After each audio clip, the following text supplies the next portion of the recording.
Good evening. I'm Kathleen Drew, Chair of the Energy Facilities Site Evaluation Council. And I hear an echo. Is this my own? Oh. That was me leaving my computer unmuted. So for all of you out there, please don't do what I just did and mute your computers or your phones if you are attending virtually. This is the first of our meetings which we've held both in person and virtually, so bear with us if we stumble a little bit through this venue, but we welcome you all, whether you're here in person or virtually attending. This is the two meetings here tonight. One is the informational public meeting for the Wautoma project, and the second will be the land use consistency hearing. There is opportunity to provide public comment in both meetings. And if you speak to one, for example, the public informational meeting, and want to also give your comment about land use at the same time, that's fine too. We can sort them out to where they belong. But to begin with, let me just state that this is for the application for site certification from Interjex Renewable Development, LLC, the applicant for a 470 megawatt solar photovoltaic PV generation facility with battery storage located in unincorporated Benton County, Washington. The ASC, and again, that's the application, and other materials are posted on our website on the application page.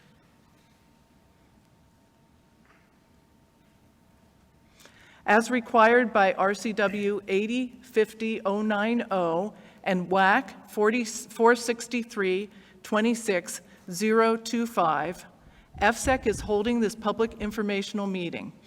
At this meeting, EFSEC staff and the applicant will introduce themselves, and the Council for the Environment, an Assistant Attorney General appointed by the Washington Attorney General, will be introduced and will explain the duties of this position. The applicant and EFSEC staff will then make presentations. Following the presentations, the public will be invited to provide comments. And at this point, I would ask Ms. Grantham to call the roll for the EFSEC Council. Department of Commerce. Kelly present. Thank you. Department of Ecology. Eli Levitt, present. Department of Fish and Wildlife. Mike Livingston, present. Department of Natural Resources. Lenny Young, present. Utilities and Transportation Commission. Excused. Local government and optional state agencies. Benton County. Present. Washington State Department of Transportation. Paul Gonsath. Assistant Attorney General.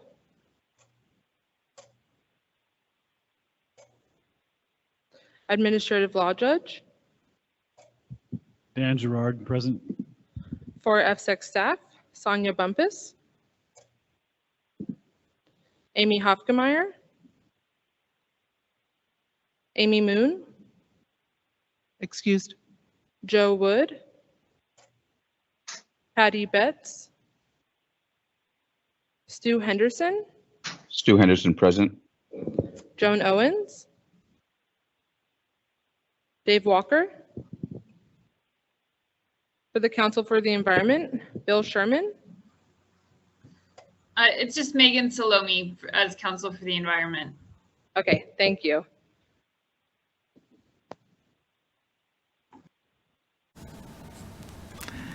Thank you. There is a quorum of the council tonight.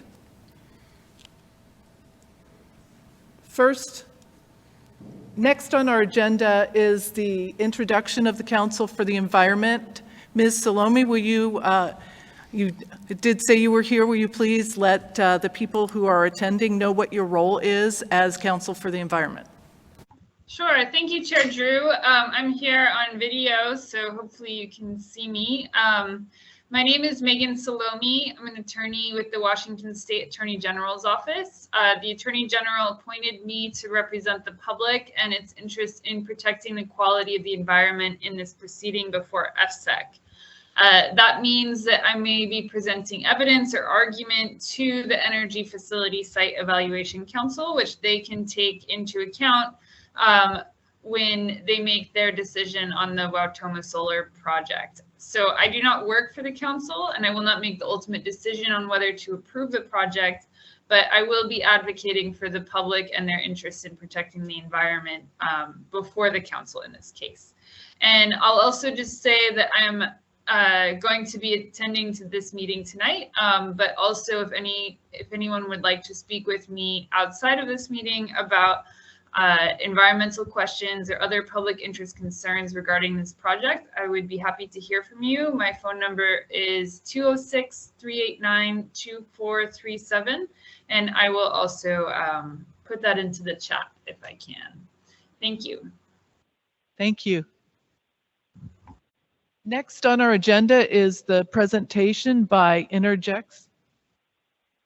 And if you give us just a couple of minutes so that we can walk away from the stage here, and we do have seats down there. Might take us a couple minutes.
Good evening, Chair Drew, council members, and all attendees. Thank you for having us here to present information about the proposed Wautoma Solar Project. How are we doing? Okay, there we go. We'll start over. That's better. Good evening, Chair Drew, council members, and all attendees. Thanks for having us here to present information on the proposed Wautoma Solar Project.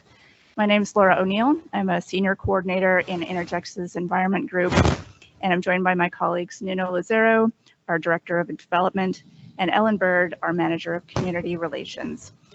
We represent Interjex Renewable Energy, which is a publicly traded renewable power generator. Next slide, please. The intent today is to provide an overview of Interjex and the Wautoma Solar Project. We'll cover information on how the project was selected, site selection, environmental studies conducted, project benefits, and the projected development timeline. I'll now turn things over to Ellen to provide an introduction to Interjex. Okay, next slide, please. As a publicly traded dividend-paying company, we intend to be the long-term owner and operator of the project, and therefore we have a long-term commitment to the community. This is a fundamental value for Interjex, which guides our development practices and where we integrate people, the planet, and shared prosperity. Next slide, please. So we were founded over 30 years ago in 1990. We've been active in the US for 15 of those years. And we're a leader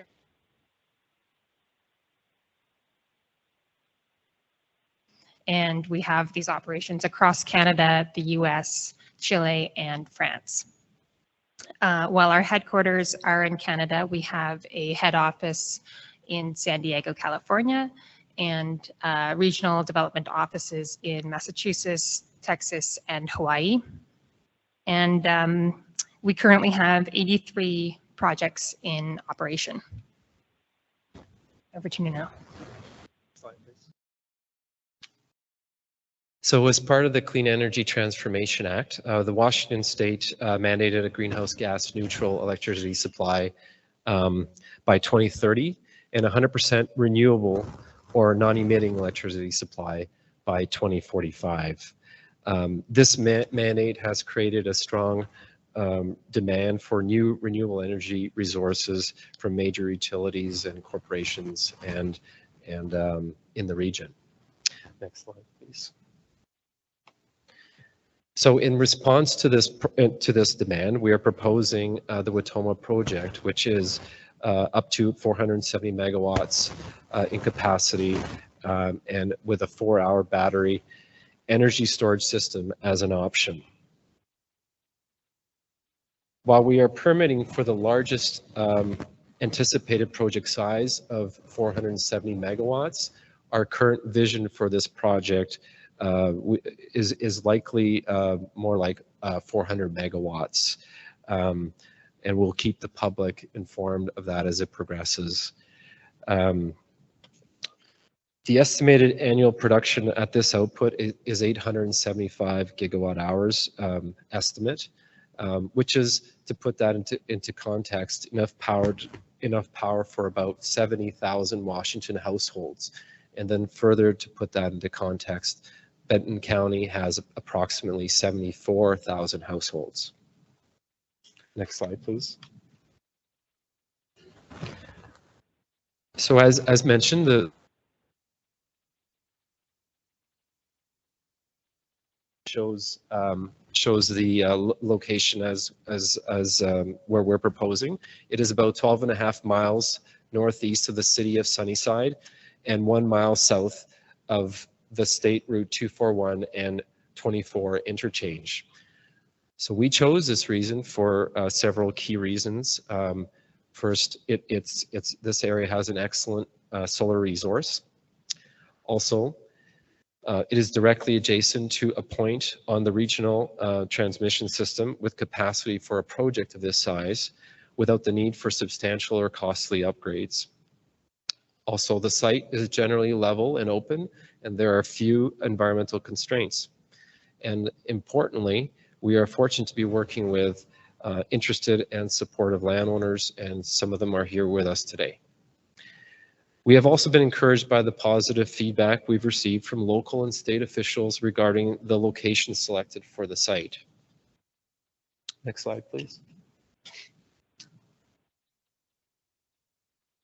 So the last slide provided a bit of an indication of the location and what the land looks like. But I will mention that there is a low percentage of agricultural land that is now being that we are proposing to utilize for the solar project. The area inside the project security fence totals 0.5% approximately of the 650,000 acres of land in the Growth Management Act agricultural district in Benton County. We are, with our landowners, investigating dual use alternatives.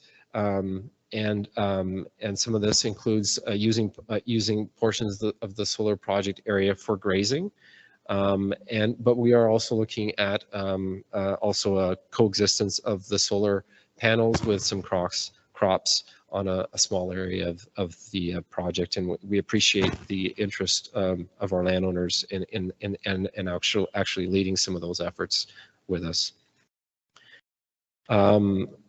Also, water. Water required for construction and operations phases is anticipated to be sourced from existing wells, with valid water rights or from a municipal site, source located off-site. We continue to investigate those with our landowners, and that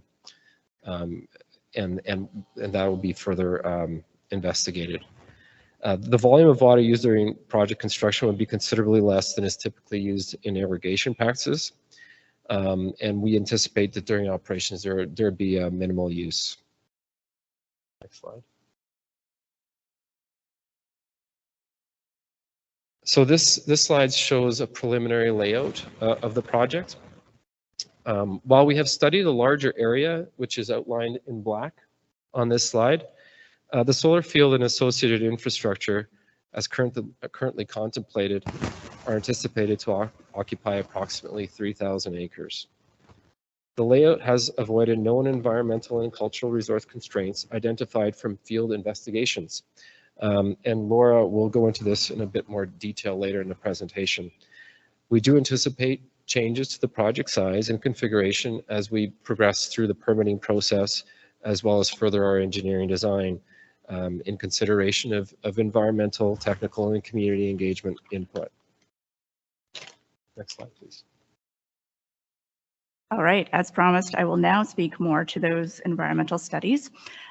We engaged Tetra Tech as our lead environmental consultant for the project, and as part of the application for site certification, they've conducted field surveys and completed an analysis of all relevant environmental aspects, as well as completing standalone studies on the following topics: wetland delineation, plant and wildlife habitat, cultural and archaeological resources, visual and acoustic impacts, glint and glare, and traffic and transportation.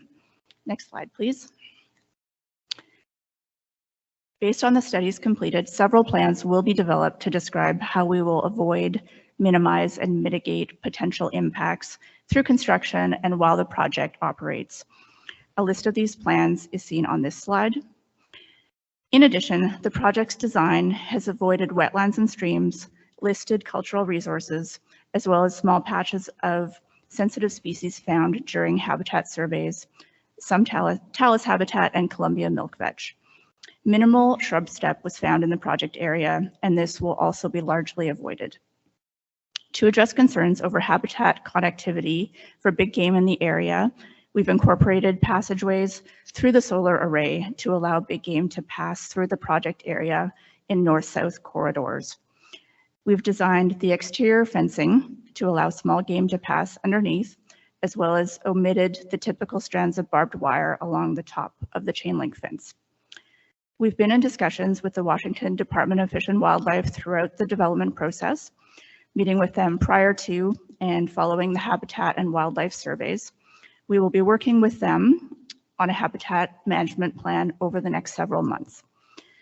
We are also aware that wildfire is a concern in the area, and we've been in discussions with our landowners who have been in the area for decades, as well as WDFW and Benton County Emergency Services, to understand the local concerns and develop a robust fire response strategy.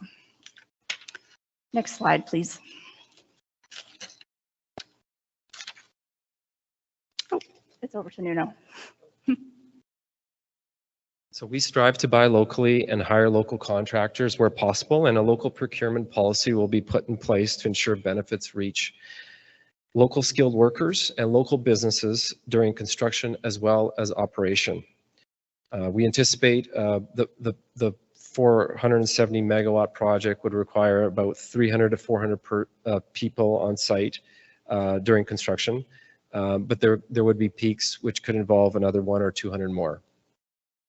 During the 30 to 50 year project operations term, we would expect to employ 3 or 4 full-time technical positions, as well as have external maintenance contracts. Next slide, please. So in addition to opportunities for local employment and services, the project will also provide the following benefits. It's a source of annual property tax revenue to Benton County. So for example, a 400 megawatt project is expected to contribute $3 to $4 million in its first year of operation and would follow the county property tax schedule for subsequent years for the lifetime of the project. And this would benefit schools, the Port of Benton, roads, county services, and the like. It's also a source of stable long-term revenue for the participating landowners. It can provide infrastructure investment for transmission upgrades or road upgrades. We aim to leave the roads in as good, if not better, condition than they were before we got there. And then community investment, which could include sponsorships, donations, participation in community events and efforts. This month, for example, we will be a sponsor at the Benton Franklin Rodeo and Fair. And then we strongly believe that communities who host the project should benefit from the project. So in response to community feedback, we recognize that given the remote location of this project, there may not be shared amenities or programs utilized by the community members who are closest to this project. So therefore, we are developing an annual community contribution program with the idea that payments could be made directly to neighboring residences that have a view of the project, and ensuring that these additional benefits are received by those community members who would be hosting this project. And we're in the process of rolling this out. And then last but not least, it is a source of local, clean, reliable, renewable energy in the region. Next slide, please. We have reached out to the following folks, and some of these efforts are still in the earlier stages, but several of them we've developed more in-depth discussions and they're quite advanced. But these include agencies such as EFSEC, of course, and then along with others such as Washington Department of Fish and Wildlife, Ecology, Department of Archaeology and Historic Preservation, tribal governments and staff, the Benton County Commissioners and Planning Department, local emergency services and local organizations, including those related to conservation, agriculture, economic development, and jobs. The participating landowners that we've leased from, and the adjacent landowners, those in the community near the project, those in the broader community. In April, actually in March, we held a community meeting with folks that live closer to the project. In April, we hosted a virtual meeting that was advertised widely for the broader community. And in May, Laura presented here to EFSEC, and we presented to the at a public Benton County Board of Commissioners meeting. And we were encouraged by the positive feedback that we received about the project and about the site selected. Next slide, please. All right, thanks, Ellen. So behind me is a slide of development milestones, and we've been working on development of the project since mid-2020, including the list you see behind me. As mentioned, we completed the applicable environmental and engineering surveys throughout 2021, and the application for site certification was submitted in June. Our aim is to work towards issuance of the site certification agreement in Q3 2024. As far as construction goes, a full build out would entail approximately a 20 to 22 month construction period. However, we're investigating the possibility of construction in phases. For example, a 200 megawatt project would be about a 14 to 16 month construction timeline. So the earliest possible construction completion would be late 2025. Next slide, please. And that's the closing. Thank you again for having us, giving us the opportunity to present. We're excited to continue in the permitting process and work with EFSEC in service of Washington's clean energy goals. If you have questions at any time, our contact information is on the slide, as well as a link to the project's website, or EFSEC has all the information as well on their site. Thank you.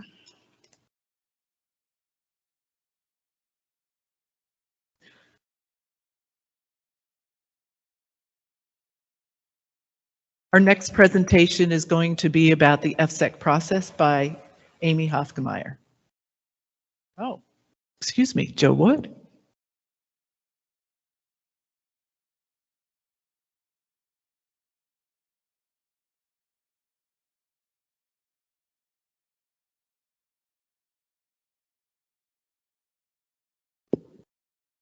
Check, check. Everybody hear me okay? Welcome, everybody, and thank you for coming to participate this evening. My name is Joe Wood. I'm a siting specialist with the Energy Facility Site Evaluation Council, and I've been asked to give a short presentation on the EFSEC site certification process. Next slide, please. So a little bit of background. EFSEC was originally created in 1970 for the siting of thermal power plants, and the intent was to create a one-stop permitting agency for these large energy facilities. Check. So today, large-scale thermal power plants are the only facilities requiring certification by EFSEC. EFSEC is comprised of state and local government members who review each application before voting to make a council recommendation to the governor. This recommendation comes along with a site certification agreement, which defines all pre-construction, construction, and operational plans. Finally, if the application is approved by the governor's office, the decision preempts other state and local regulations. Next slide, please. You can see here the council itself is made up from members from different state agencies. The chairperson, Kathleen Drew, is appointed by the governor's office. We have 5 other standing members, Eli Levitt from Department of Ecology, Mike Livingston from Department of Fish and Wildlife, Kate Kelly from Department of Commerce, and Lenny Young from Department of Natural Resources. Also, Stacy Brewster from the Utilities and Transportation Commission. Depending on the project, other agencies can also opt to have a representative. In the case of Wautoma, we have Paul Gonzith with Department of Transportation, and importantly, we have also Dave Sharp representing Benton County. Next slide, please. So the facilities that can be certified through EFSEC versus being certified or permitted through the county are thermal power plants greater than 350 megawatts and nuclear generation for the purpose of generating electricity. Other sources of energy such as wind, solar, et cetera, can opt in to the certification process at any size. Transmission lines greater than 115 can also opt in, 115 kV, and pipelines, refineries, and storage projects can also be certified. As of recently, and I'll talk about this a little bit later, EFSEC has also been granted the ability to certify clean energy product manufacturing facilities and hydrogen production facilities. Next slide, please. Here's a map of the facilities that are currently either being reviewed or fall under EFSEC jurisdiction. We have 5 operating facilities. There are 2 natural gas facilities, the local Columbia Generating Station, and 2 wind facilities that have been certified under EFSEC.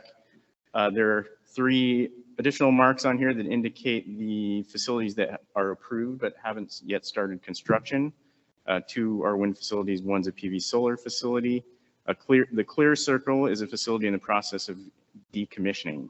And importantly, EFSEC is also currently reviewing applications for 4 PV solar projects marked in red, including the Wautoma project, which is why we are here tonight. Next slide, please. So now we come to the specifics of the EFSEC certification project, and I'm showing here a flow chart that shows the general process applicants go through when they submit an application to EFSEC. So you can see there are three sort of processes in tandem here. There is the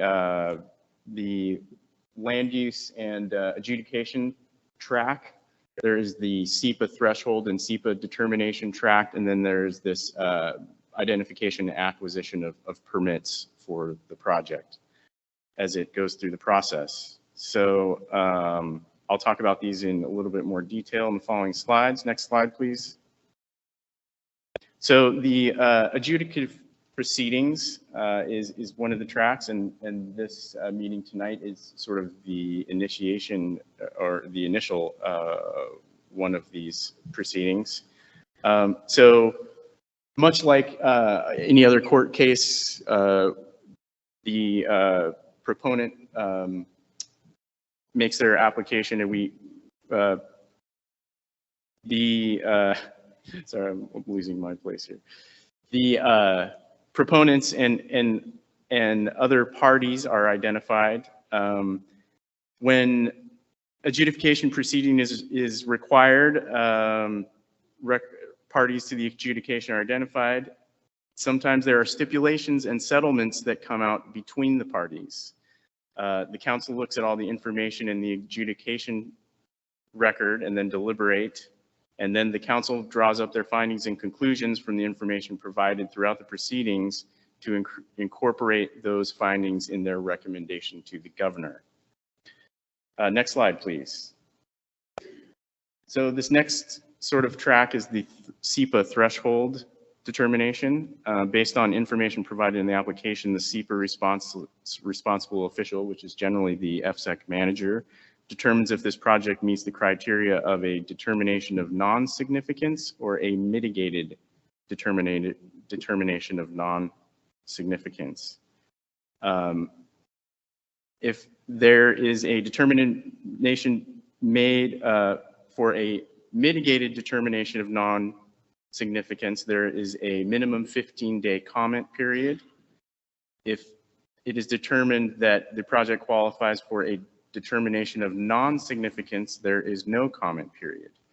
However, if it is determined that there is a significant impact on resources, for instance, a EIS may be required.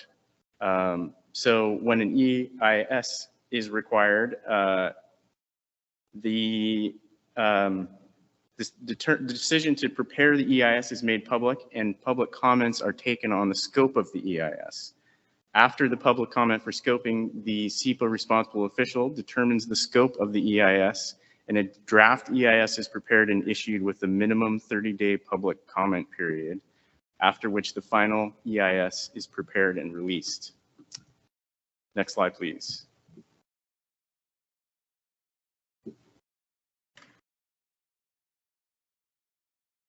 Okay.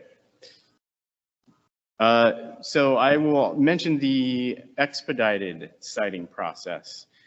To be considered for expedited processing, an applicant has to make the request in writing, and the project must meet two criteria. It must be determined to be consistent with local land use policy, and two, the SEPA determination process must determine non-significance or a DNS or a mitigated determination of non-significance or MDNS.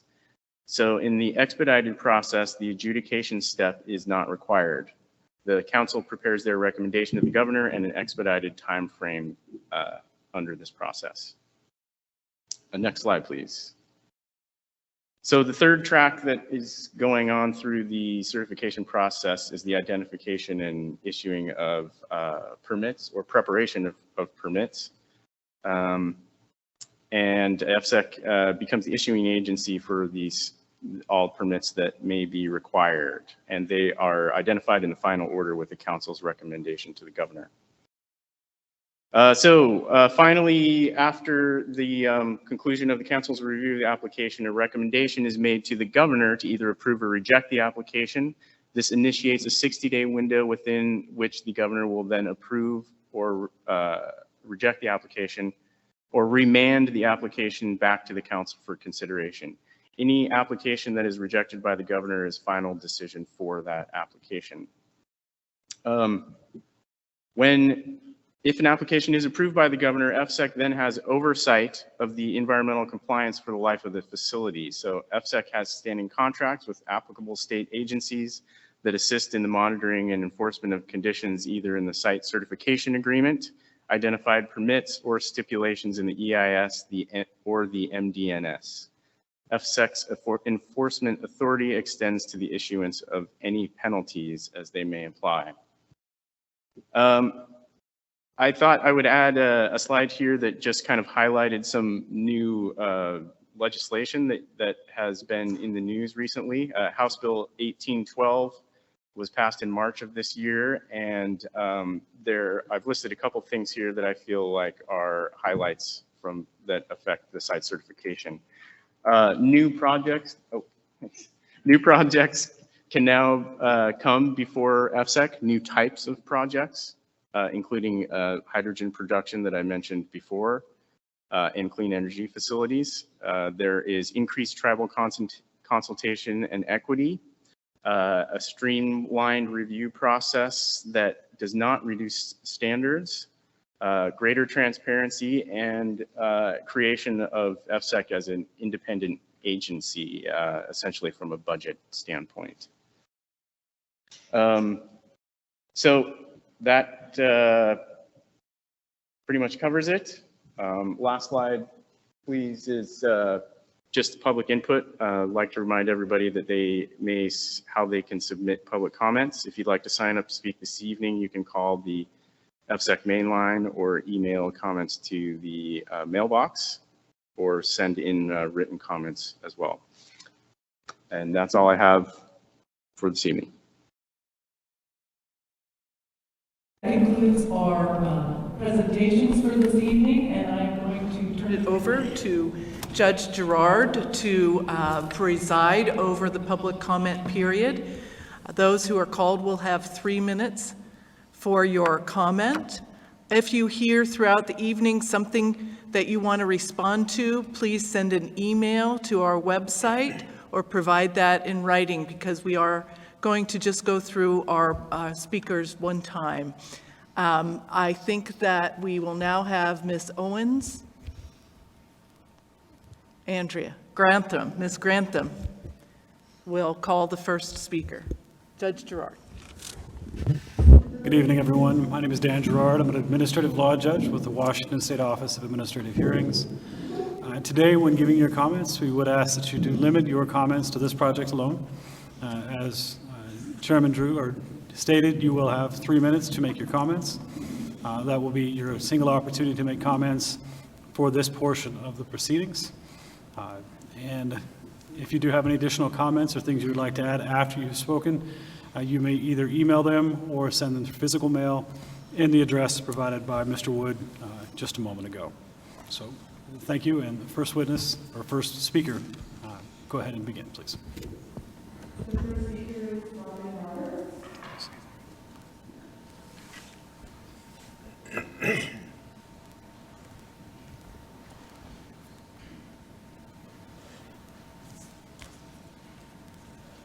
Hi. Good evening. My name is Robin Robert. My address is 1521 Wautoma Road 98944. And one of the first things I was going to read a little about, would like to see if the board would accept my comments as having interest in this project. And the Robert Ranch really looks forward to this solar project. It really help us out. Farming sometimes kind of has good years, bad years. And I have just two things to mention. First thing is about the location. It's pretty desolate and dry where we're located. And as the map shows, that we're 30 miles west of Tri-Cities, 12 miles north of Sunnyside, and 40 miles east of Yakima. Our north border is next to Joe Balmelli, who has a cattle ranch. Our east border is the Hanford Reach. The south border goes to the top of the Rattlesnake Hills and meets Jeff Wiersma, who's a cattle rancher too. Then our west border is right pretty close to Highway 241. And there's approximately 12 homes west of us that are close to the ranch. And then the second thing, I was just going to give a quick little history of the ranch. Our grandfather, Emil Robert, came in late 1890s when he was 15 years old. And he started out herding sheep in the area where our ranch is. And eventually he built it up to about 2,000 head of sheep and about 12,000 acres.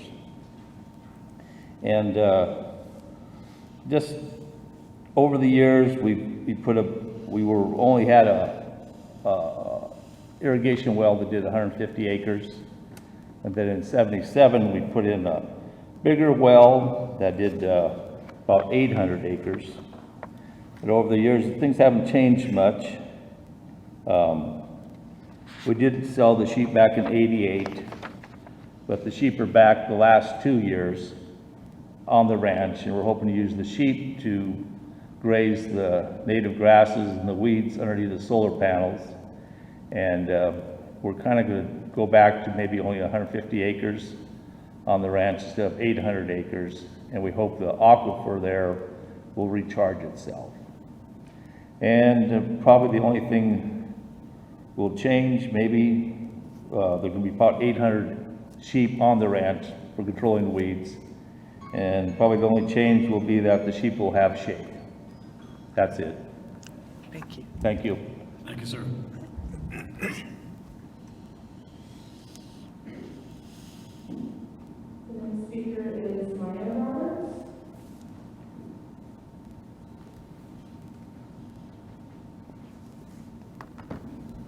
Hello, can you hear me okay? Yes. My name is Maya Robert. My address is 708 South 60th Avenue, Yakima, Washington, 98908. I am speaking today on behalf of my family and the Robert 5+1 LLC. As my uncle mentioned, over 100 years ago, my great-grandfather began ranching in the Wautoma Valley.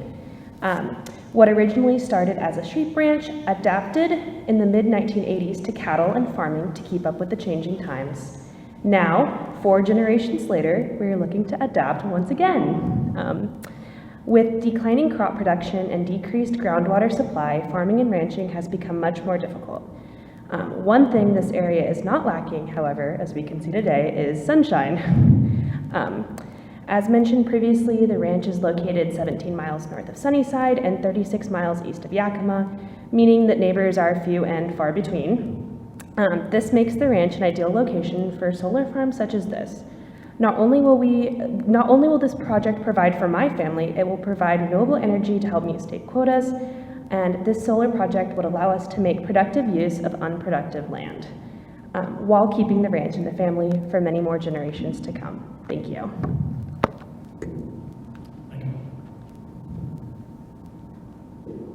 The next speaker is Dave Roberts.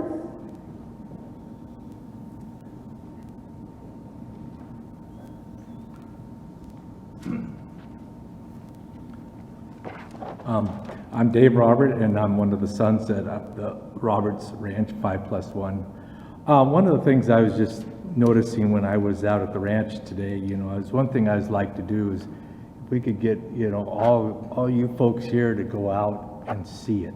I think that would make a real big impact because the location, the fact that it's isolated in a beautiful valley, and just, okay. And we were just trying to think that this would really make it, the impact would be really neat if you guys could have a chance to go out and take a look at it and really see what it's all about. The thing about it is, my 2 brothers have worked extremely hard on the ranch, using their own money at times because of farming and the way it works. our deep well has, has gone down some because of the irrigation. And we're just hoping with Interjex and everybody working together, we can, have a great source of energy and also a good stable source of revenue for my brothers that they can keep going on with the ranch. Thank you very much for your time. The next speaker is Stan Isley. Oh, thank you. I'm Stan Isley from I'm the conservation chair of the Yakima Valley Audubon Society. Can you hear me now? Stan Isley, my address is 806 South 18th Avenue, Yakima, Washington, 98902. I'm offering my comments tonight on behalf of Yakima Valley Audubon. I'd like to be very clear right at the front that Yakima Valley Audubon Society supports our imperative transition away from dirty fossil fuels for our energy source in Washington State and globally. We support our transition to clean energy sources like solar energy, wind energy, and others. And so therefore, Yakima Valley Audubon Society does offer support tonight for this Wautoma solar project. Our support is conditional, however. We expect and ask the proponents to do it right. We want you to build this project in a way that avoids environmental impact as much as possible, and where it is unavoidable, that you fully mitigate for the environmental impacts on impacted acres. We ask that you avoid impacting sagebrush steplands, including currently fire-ravaged sagebrush steplands. We also expect that the sensitive lands like prairie lands, wetlands, stream corridor, riparian areas will be protected and not impacted. We ask also that you not have any negative impact to Native American cultural resources. Now, of course, there will be acreage that will be impacted. I was pleased to see that you're proposing to examine still grazing and still potentially exploring other agricultural uses that could be made on the impacted acreage. Ag lands, we do want to have you fully mitigate for the lost functions and values currently provided by the impacted acreage. Permanent preservation we envision for mitigation lands that you identify. Permanent mitigation by way of establishing conservation easements in perpetuity on those lands. We ask that you work with the Washington Department of Fish and Wildlife to determine mitigation ratios for these mitigation acreages that you will identify. Also to work with WDFW and others to identify wildlife movement and migration corridors and protect those. Establish and protect those permanently. These industrial scale solar projects are going to be required in order to have us fully transition to renewable energy sources. So we would love to see also, however, some distributed and dispersed solar development on rooftops across on already as-built acreage, homes and stores and warehouses across Eastern Washington. That would be a wonderful way to go, but we do recognize... Just a moment. We have reached the 3-minute time. If you go ahead and please wrap up your comments. Oh, we recognize that we will have to have industrial scale solar projects like this, and so we support this one, as I said, conditionally. Thank you. Thank you. The next speaker is Brendan Mercer.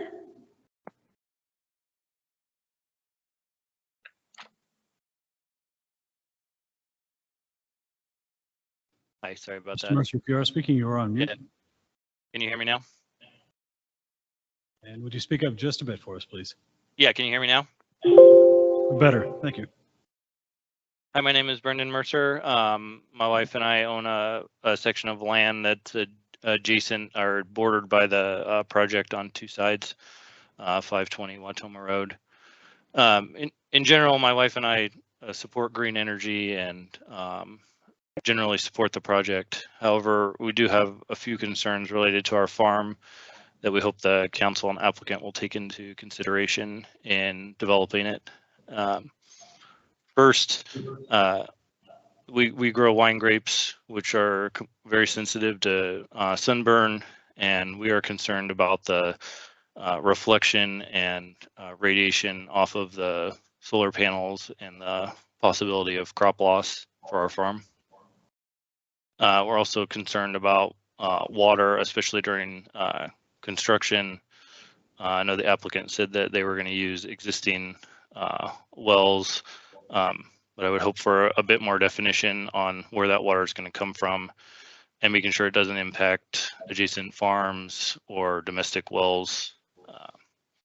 And lastly, Wautoma Road is a relatively small road, and envisioning 400 to 500 people at times working off of it, I'm struggling to envision how that's going to take place. And so just some consideration on how the roads are going to be managed and made usable for the existing residents and also existing businesses that use both 241 and Wautoma Road for the future.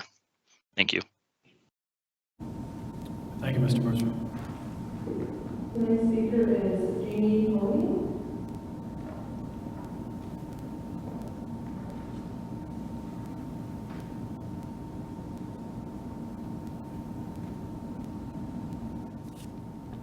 Hello, I'm Jeannie Pauline, and I'm from the Kennewick area, and I'm here for the Benton County Republican Party, and I do have a question.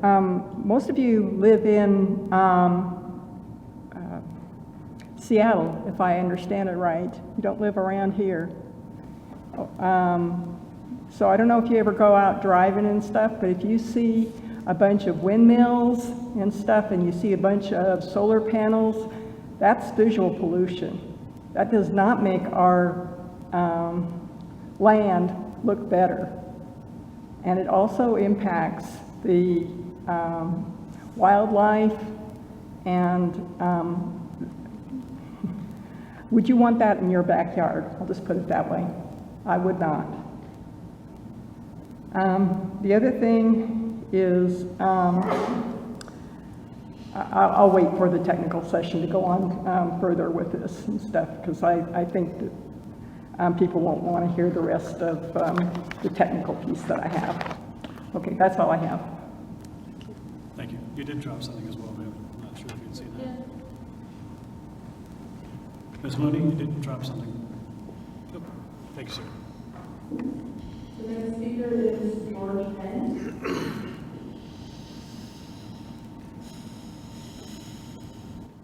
Good evening, my name is George Penn. I'm a resident of Benton County, and I am not in favor of this solar panel project.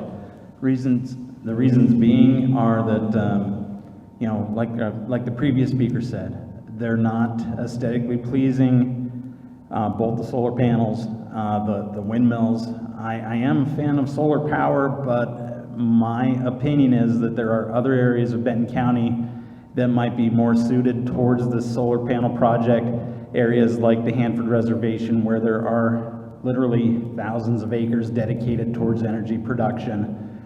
Why do we have to take and put the solar panels out into the rural Benton County when we have a perfectly good area to keep things like that contained?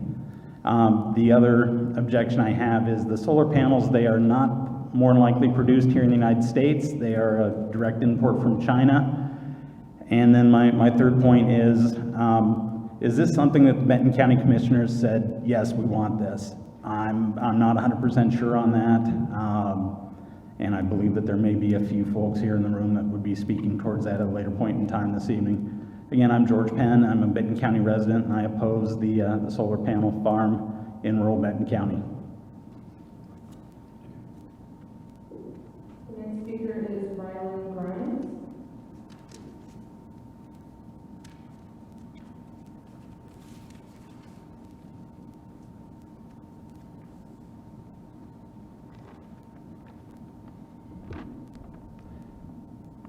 My name is Rylan Grimes, and I'm an organizer with the International Brotherhood of... Yeah. Is that better? My name is Rylan Grimes, and I'm an organizer with the International Brotherhood of Electrical Workers in Kennewick, Washington. I'm also a Benton County resident, and we represent 1,200 electricians in Southeast Washington and Northeast Oregon. And right now we've got we're doing a lot of solar projects, and we are in favor of this project. The majority of our membership lives in Washington, and they're currently working in Oregon with a lot of our data center work and some other solar projects. And so having this project on this side of the river would be a welcome relief for them. Most of these individuals are commuting down to Oregon from the Tri-Cities area, and to a lesser extent from the Yakima area, but those of our members that live in Yakima are actually commuting to a project in Klickitat County. So having the location of this project in particular is fantastic because it is well within commuting distance of all of Yakima County, or all of the Yakima Valley area and the Tri-Cities. So again, IBW Local 112 is very much in favor of this project, and we look forward to working with the contractors that end up getting this project. Thank you. The next speaker is Lori Ness.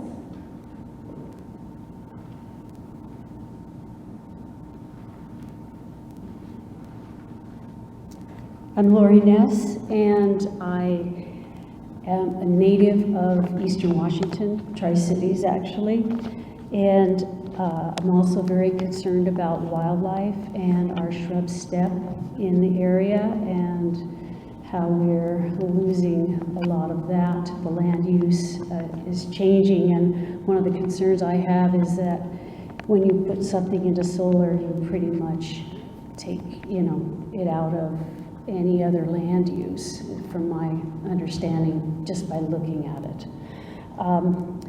I know that it's very important to be transitioning to clean energy, and I do support that. We have solar panels for 9 years on our roof, which has been a great thing for us. But what I'm looking at is the amount of solar this is not the only project out here. I'm looking at a large-scale connectivity for wildlife and mitigating. I think, this is one project, and of course you told me not to talk about other projects. I'm not going to, but in the big scale of things, SEPA requires that we look at the environmental impacts as cumulative effects.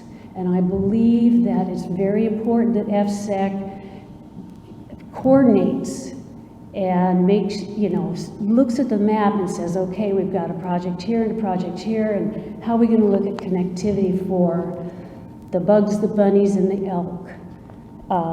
These are important things because we do have a unique environment that's very, very endangered. Shrub steppe is the fastest disappearing habitat in Washington State. So, and I also ask that this project coordinate with other projects. Yes, there is a substation right near this project, but the next solar project isn't going to probably have it's probably going to go to that substation, because I don't think that they're all that close. I don't really know. But in any case, coordinate to where this project and other projects are thinking on the larger scale. I think that's really important. And that is pretty much all I have to say. Thank you for listening. That was our last speaker on my list. At this time, we are going to open up to those who do not sign up. If you wish to speak, for those present, please go ahead and raise your hand and we'll put you on the list. For those of you who are remote, please go ahead and raise the hand icon so we know you wish to speak. We're going to get everyone a few minutes to see if we do have any additional speakers.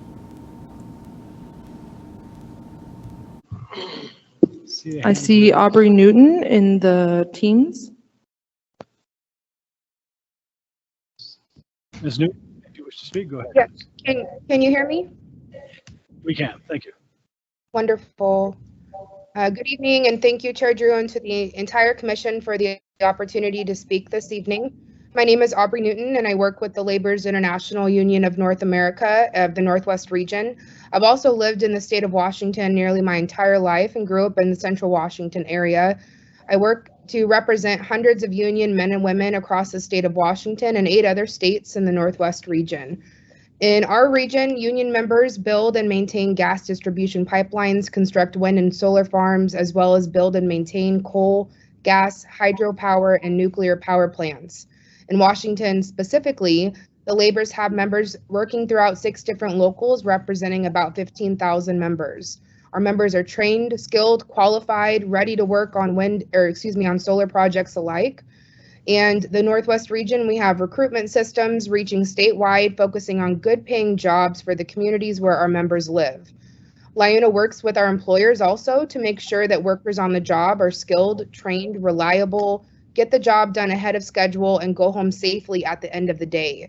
Outside of the licensed crafts needed for the specific projects, essentially LIUNA is already trained and ready to handle nearly 60% of the project. Ms. Newton, I'm going to stop you for just a moment. This is Judge Gerard. This needs to be related to the project as opposed to what your union does, please. If we get to that point, so that the subject is. Thank you. Yes, absolutely. So with that being said, I'm here this evening in support on behalf of many of our members in the local area that cover the Tri-Cities and surrounding areas for this project. We are in support of the project, and I'm here speaking on behalf of them for this reason and the reasons listed above. For high level of the community focus, local hire, and tribal relations that Interjex intends to have for this project. This project will bring good jobs to the area and bring long-term careers to the people of this community. We've had the privilege of speaking with Interjex and believe that their intentions are not for a short-term build and sell of this project, but to truly understand the communities in which those impacted live in and intention to build local and provide opportunities for those in the local community. So again, thank you for your time, and that is all I have for my comment. Thank you. Thank you. So one last opportunity for additional speakers. Sir, I see you raise your hand. Looks like there's no one remotely, so please step up to the podium. And just introduce yourself first. I'm Moses A. Torrescano. I'm a Benton County resident. I'm also a member of the International Brotherhood of Electrical Workers. Speaking for a lot of our members that are working in Oregon that live in Washington, we would like to bring our tax dollars back to our state instead of taking all of our tax dollars down into Oregon. It'd be nice to bring that work to our members and to the local community. Thank you.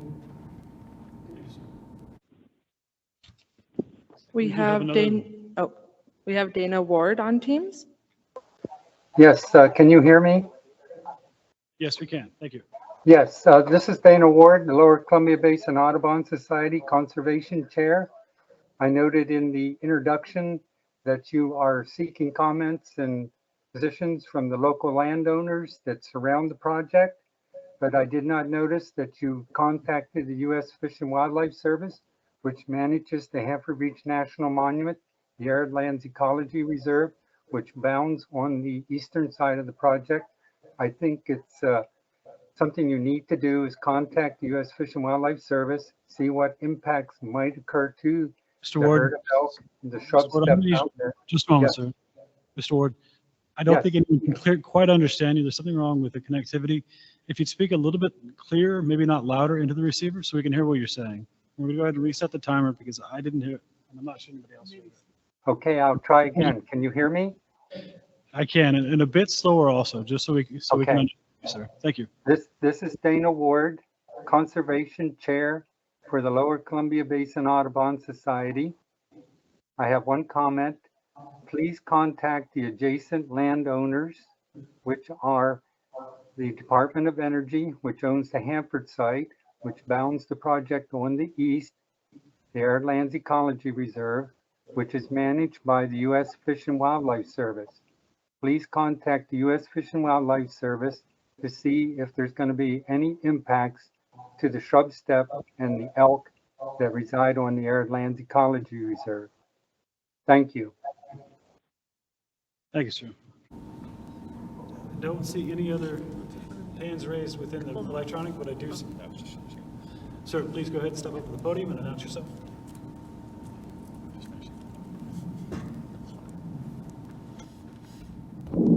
Good evening. Matt Sears. I'm out of Sunnyside, Washington. I too am with the International Brotherhood of the Electrical Workers. For me, I'm for this 100%. You know, as these guys talked, most of us are traveling, doing these solar projects. We got 20 to 22 months of work, it sounds like. It's huge. Also, it sounds like this is private land, and I guess I'm having trouble understanding, like, if it sounds like they're gonna lease out the land. How are we able to oppose what a farmer can do with his land? So, with that being said, thank you guys.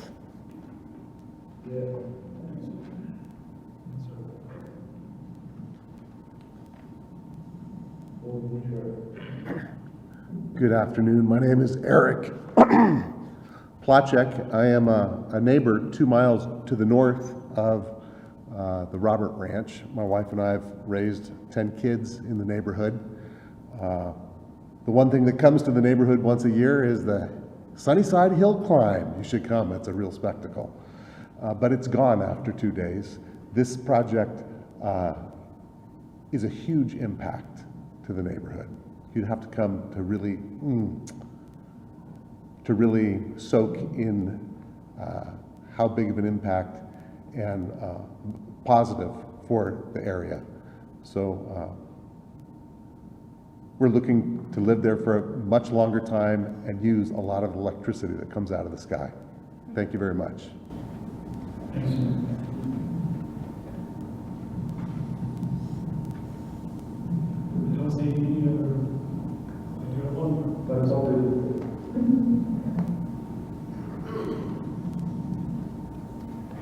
Thank you for the opportunity to provide some input. My name is Dan Gasper. I've been a resident of Kennewick and Richland for about 22 years.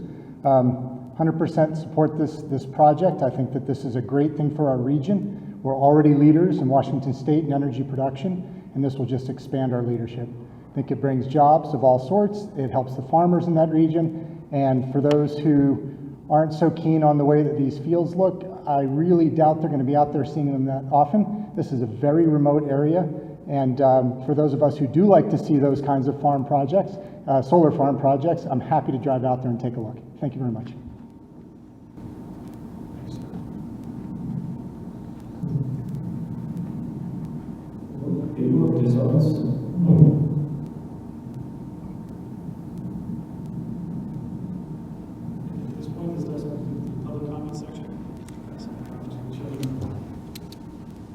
Thank you. It is 6:45, and so we now, this meeting is closed. We will convene the land use consistency hearing at 7:00 p.m.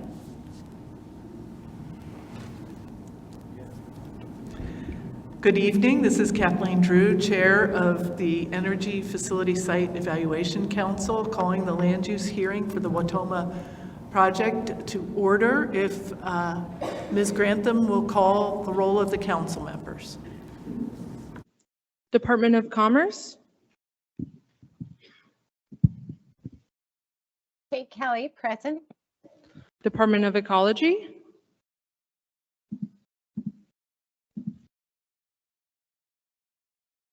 Department of Fish and Wildlife. Sorry, Eli Levitt, present. Thank you. Department of Fish and Wildlife. Mike Livingston, present. Department of Natural Resources. Lenny Young, present. Utilities and Transportation Commission. Local government and optional state agencies for Benton County. Ed Roast is present. Washington State Department of Transportation. Paul Gunsta, Washington State Department of Transportation. Chair, there is a quorum. If we could ask, I know that we have our Benton County representative for another project on, but for the Wautoma project for our Benton County member. It's Dave Sharp, present. Thank you. And Judge Gerard? if you will start our land use hearing. We call to order the EFSEC land use hearing to order for the Wautoma Solar Project as required by Revised Code of Washington 80.50.090 and Washington Administrative Code 463-26-035. EFSEC is beginning the land use hearing for the Wautoma Solar Project. And during this hearing, the public will be given an opportunity to provide testimony regarding the proposed project's consistency and compliance with the land use plan and zoning ordinances. If you are not speaking at the beginning of the evening, you can email or mail your comments into EFSEC at the email address provided earlier, or as well as the physical address provided on an earlier slide or the website. Before starting comments, we have already done a roll call. We will begin with the applicant presenting their statements. We will then move on to anyone within the with Benton County, and then we will move on to public comments from individual citizens if they choose to make any. So that being said, applicant Wautoma Solar, please begin if you choose to do so.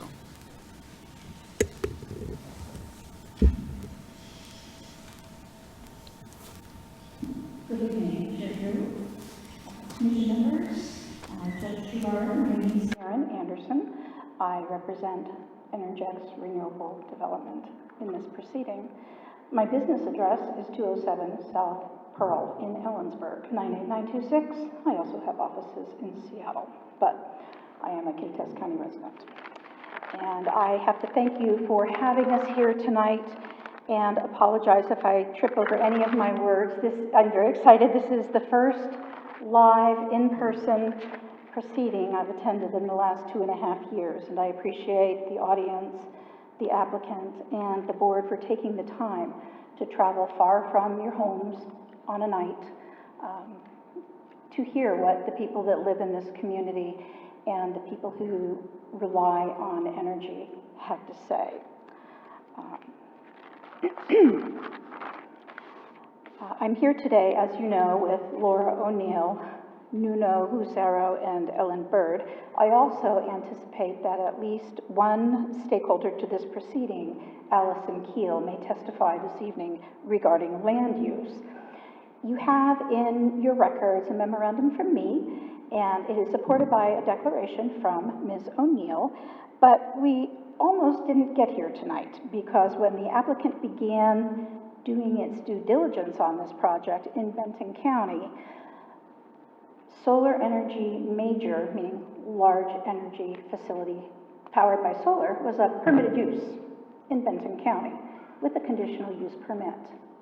And the reason for that is because the Benton County Comprehensive Plan contemplated uses in that zone that are compatible with each other. And when Energex came to Benton County after the passage of CETA, it was a use that was allowed conditionally in this county. However, the applicant made outreach to the county in July of 2021 to start talking about what it would be like to go through the local conditional use permit proceeding. Nevertheless, as you'll find in my memo, the county in October put a packet out that indicated they were going to change the code to prohibit or remove from the uses that were permissible in this zone large solar facilities. That process moved very quickly.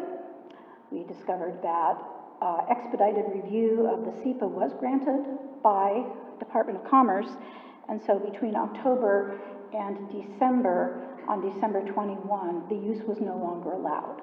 And consequently, the applicant had to come to EFSEC, did so, prepared the application for site certification. So I'm here tonight not to argue that there is land use consistency. We agree that there is not. But what I am also here tonight to speak about is still the need to review this application, notwithstanding the lack of land use consistency. There are reasons why the project should receive the kind of expedited review that RCW 8050, I believe it's 101A, I could be wrong on that, but 8050 101A contemplates that the council will complete its work and deliver a recommendation to the governor within 12 months of the date of a completed application. So 12 months from June, although there can be an extension of time between the council and the applicant. That's not the only reason why they're here before you tonight and have submitted this application and are looking forward to going through this process. It is because we have passed the Clean Energy Transformation Act, which anticipates and in fact requires utilities to have a neutral consequence to the environment from greenhouse gas emissions by 2030, and that is now slightly over 8 years away. We also have other legislation that has been passed moving us in this direction. That includes the low carbon fuel standard. We are now the second state in the union to have a cap and trade or a cap and invest program and legislation here in this state. And so Washington is a leader on these things. Regardless of the wisdom of that, that is law in the state of Washington. What that means is hundreds, if not thousands, of megawatts of electricity that are now generated by carbon-emitting fuels, such as coal or natural gas, need to be offset completely by 2030. Hundreds, if not thousands, of megawatts in 7.5 years. And it takes a year, arguably, under 80, 50, 100, just to get this project through that process. The state is behind, and it is time to start moving forward to meeting those goals. And those goals benefit everybody. This is an existential problem that is not limited to King County or Benson County. The climate change targets of this legislation are global. So with that, I can't contend that the project is consistent with the Benson County Land Use Code because it no longer is as of December 21 of 2021. However, the Benton County Comprehensive Plan has not changed. The Benton County Comprehensive Plan in the summer of 2021 was consistent with the land use code that allowed large solar as a conditional use permit. And I would argue if the comprehensive plan has not changed, the project remains consistent and can be rendered consistent through the conditioning of the project. And that's exactly what Benton County contemplated. When they did their SEPA checklist, and you'll find the reference in my brief, they indicated that any site-specific project would need to go through some site-specific SEPA evaluation. Either the county was going to do it under the conditional use framework. Now EFSEC is going to do it under the adjudicative process that you will undertake. We should get to the same place. SEPA is the same in this county as it is everywhere else, and the environmental review that you do, I would submit, would lead to the same kinds of recommended conditions that you would have found had you gone through the county process. And we know what the county's conditional use concerns are.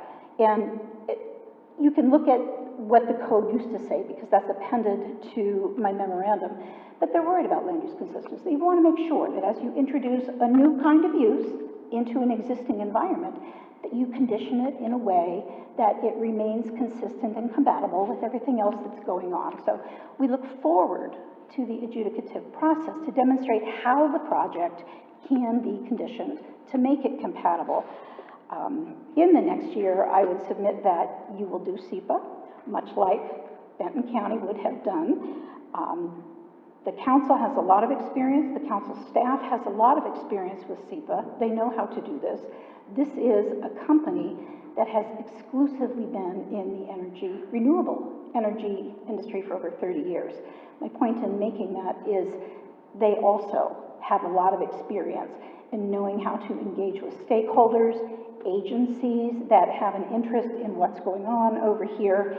And I would submit that those conversations, which have begun, should continue, and the analysis in the application for site certification should be given a hard look because I believe that it supports a mitigated determination of non-significance precisely because Fish and Wildlife, the applicant, staff, and the council know how to process these things, how to analyze these things, and how to develop a body of recommendations that can render the project consistent not only with the Benton County Code, but with the environment to either, we say, avoid, minimize, or mitigate impacts. And we are here, and Interjex is here in front of you today and through this proceeding to address those kinds of issues.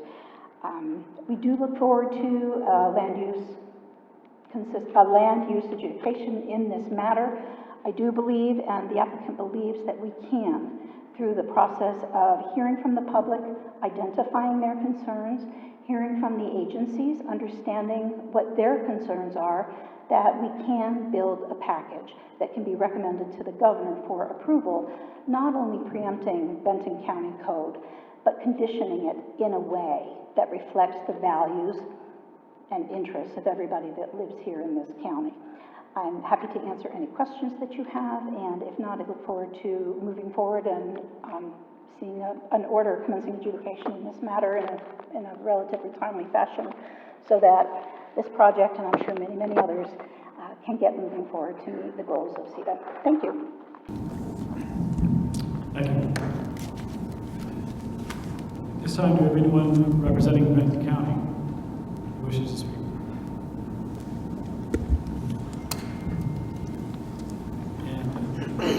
Good evening. Before we start, we'll introduce yourself. I'll give you the same amount of time I gave the appellant, or the applicant rather. So that's about 10 minutes. I didn't clarify this earlier. All other speakers will be given 3 minutes to speak. So thank you. Please introduce you. Good evening, Council. My name is Michelle Cook. I'm the Benton County Planning Manager, and I'd like to take a few minutes this evening to speak to you regarding the Wautoma Solar Project's inconsistency and lack of compliance with Benton County's zoning ordinance and land use plan. The proposed project fails to comply with both the Washington State Growth Management Act and Benton County's comprehensive plan, which mandates and directs the county to protect and prevent the loss of long-term commercially significant agricultural lands of any size in Benton County. The proposed location of the Wautoma Solar Project currently has a land use designation of GMA agriculture, and as such, non-agricultural uses are discouraged and restricted per the county's comprehensive plan. The proposed project is an industrial use, not an agricultural one, and a 4,573 acre loss of commercially significant agricultural land would be both inconsistent and incompatible not only with the county's comprehensive plan, but also its implementing regulations, such as the county's zoning ordinance and the critical area regulations. As with the land use designation for the project area, the zoning district is also agricultural, known as the Growth Management Act Agricultural Zone. This zoning district seeks to protect agricultural activities by allowing land uses compatible with agriculture and prohibiting non-agricultural uses. Currently, industrial scale solar projects such as this one are prohibited in the GMA agricultural zoning district and are not allowed as either an outright allowed accessory or conditional use in this zone per the county's zoning ordinance. The applicant is requesting that EFSEC preempt the county's local land use plan and zoning ordinance, which do not allow such a use to occur in agricultural lands. Based upon the project's location, the proposal does not meet the intent of RCW 3670, is not consistent with the goals and policies of the county's comprehensive plan, and does not comply with the GMA agricultural zoning district, as solar farms are a prohibited use. As such, it's the county's stance on this proposal that the local county land use policies and zoning code should be held in effect and should not be disregarded by the Wautoma Solar Project application before us tonight. Thank you for your time.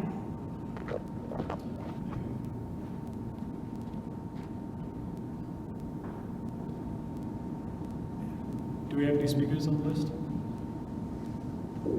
Yes, the next speaker is Allison Keeler.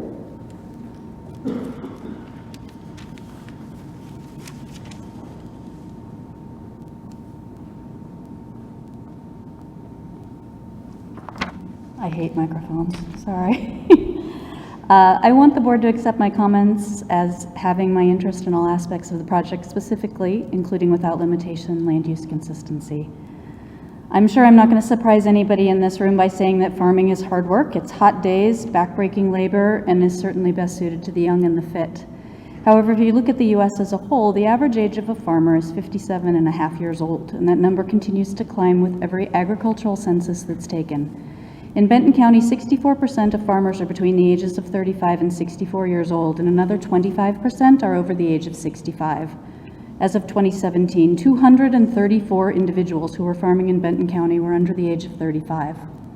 Unless things have dramatically changed since the last farming community was counted in 2017, we have a significant dearth of farmers who will be there to take the place of those who want to retire. I'm not a farmer. I do, however, represent an interesting demographic in Benton County. The family office that I represent recently purchased just over 1,500 acres of farmland in Benton County, not because we were hoping to farm it, but because we knew it was under contract to a solar developer. Just another carpetbagger, I'm sure you're all thinking, but I would frame it differently. Since taking ownership of the property, we've worked with Intergex to remove the existing vineyard from the solar lease, allowing us to continue to farm those 75 acres. We hired a vineyard manager locally and are in discussions to hire an additional 5 to 8 full-time workers for the vineyard. We've shown Intergex that sheep make excellent mowing machines, and they've been receptive to encouraging the shepherd that has grazed his flock on the property to continue to graze his sheep under the solar panels, producing benefits to both the solar producer and the rancher. This will probably result in a couple of things: a potential increase in the size of the shepherd's flock, under solar panel planting of native grasses that are better suited to the drought-prone Columbia Basin and also excellent forage for the sheep, and a continuation of ranching on the property that will also be providing value in the creation of electricity.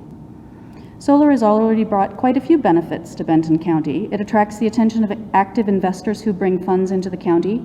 The right solar producers are willing to work with existing farmers and ranchers to accommodate, to the extent possible, dual-use strategies for the land that is going under solar, so that farming and ranching do not necessarily disappear when solar land is developed. And it allows farmers who do not have an exit strategy other than to sell their family's land or find one of the dwindling group of young farmers who might want to farm someone else's land to continue to generate real income even if the land is no longer farmed. I can't speak to all solar developers, but Intergex has been an excellent partner for the farming and ranching community in Benton County without even having broken ground on its project. Thank you. Thank you. The next speaker is Brendan Mercer.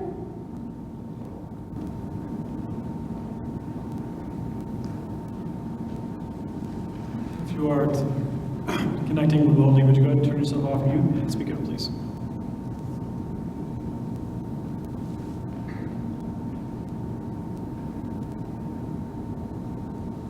Would you please repeat the name of the participant? Brendan Mercer. Let's go ahead and move on to the next. We'll come back to him at the end. The next speaker is Jeannie Boleen.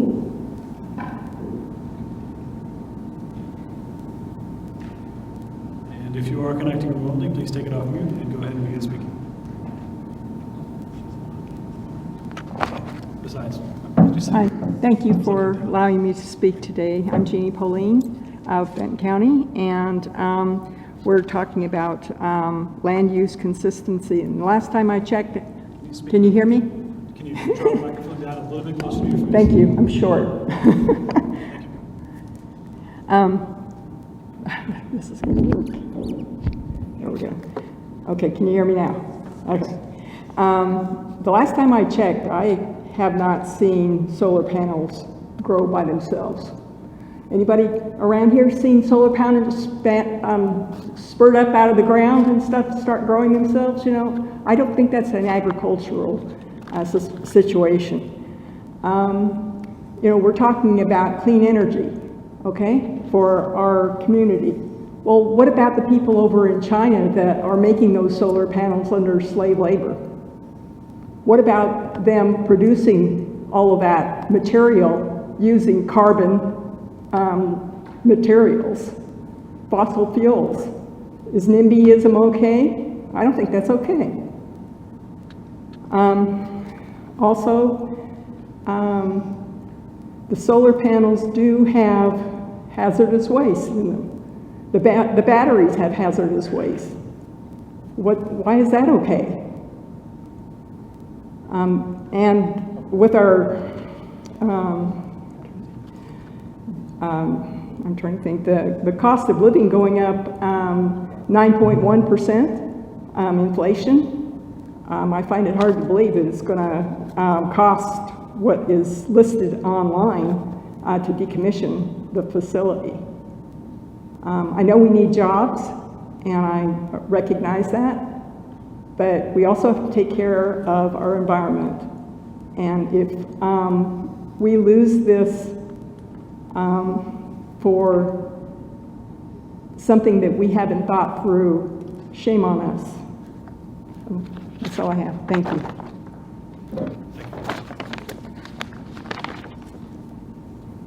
That was our last speaker, so we can go back to see if Brendan Mercer is online.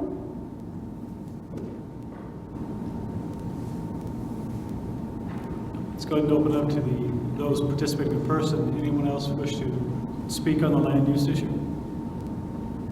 Sir?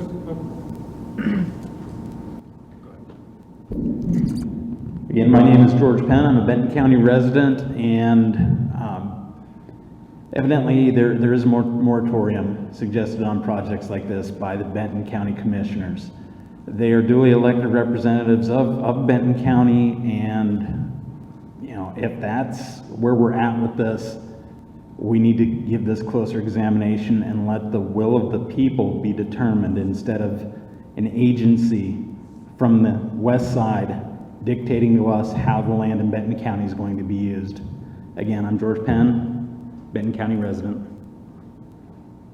Thank you. Sir?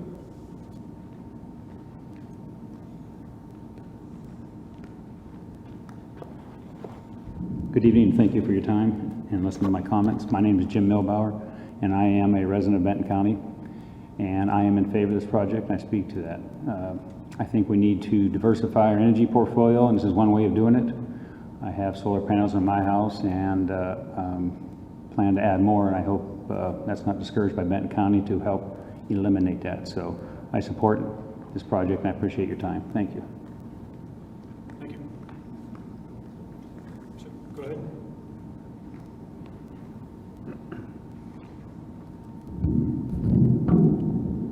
My name is Bill Jenkins. I'm a resident of Benton County.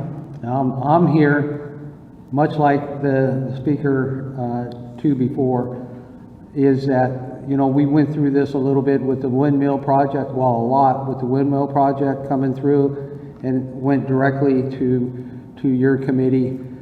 And now this is going directly to your committee. I do understand and I'm told what was enacted recently by the county to that moratorium or whatever you want to call it, that makes the project people want to get going, and they feel that they can't get going through the county because it could be a while, so the next option is going to you.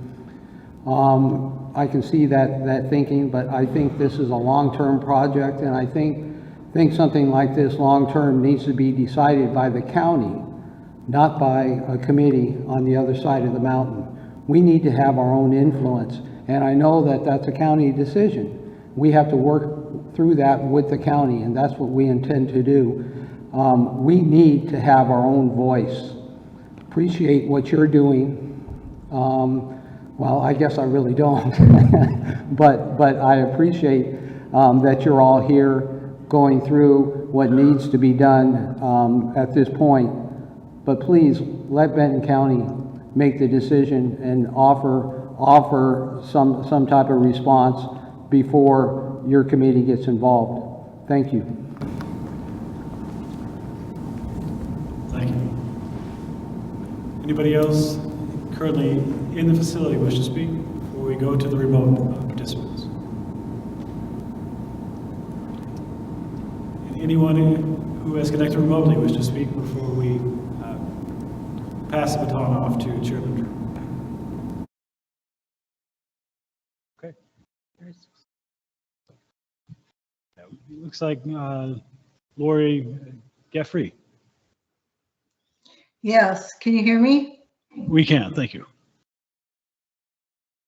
You can hear me now? Okay. I live directly across from the Robert family. They're very good neighbors, and they have to figure out what works best for their land. But what sometimes I feel bad for the farmers, and I'll say real quickly, I've been involved in not necessarily farming, but agricultural research, of observations, wildlife habitat for many, many years. And we are destroying our predators with the wind turbines and the different things that are being forced onto people where they don't have a vote or a say anymore. The battery waste, and what's bad is, to me, is that the farmers don't always know the consequences of what may happen to their land if it returns back to them to use. Like the one Republican woman spoke about the battery waste. What are we going to do about all this battery waste? And again, I'm not speaking against people doing what they want with their land, but I know that the counties also have ordinances that they need to follow and respect all people as well. So Washington State has had a big problem over many, many years of the declining aquifers. They have not enforced the water laws that are the public waters. This puts farmers in a bad bind when their aquifers are rapidly disappearing and they keep their land, try to farm it, and then the water's gone and it's worthless. So how fair is this to the farmers? They're really been put in a bad spot, and I see where the Robert family has been put in a bad spot like many. How do they continue when they don't know that they're going to have water to sell their land? We don't know that our water won't be polluted, and we do have horrendous storms out here at times, and they're very bad. They can be, the flooding can be very bad. There's very violent windstorms. I don't know how these solar panels work, but I do know about the wildlife, and when it's disappearing, you're going to have a major problem with your predators gone, with moles, gophers, these things that badgers, things like that can't keep living around, all this things that are invading their territory to keep the habitat in somewhat of a balance. We're just being forced. Like I said, without law, mitigation means nothing. I've watched this. Nobody enforces the law. Once it's done, it's over. I've been in politics for a long time, and I'm not against the Robert family, and I'm not against their land, but what I am against is what the state doesn't do and promises to do. And just like this, there's going to be big problems with all this waste, battery waste, water pollution. What's the Robert family going to have in the end?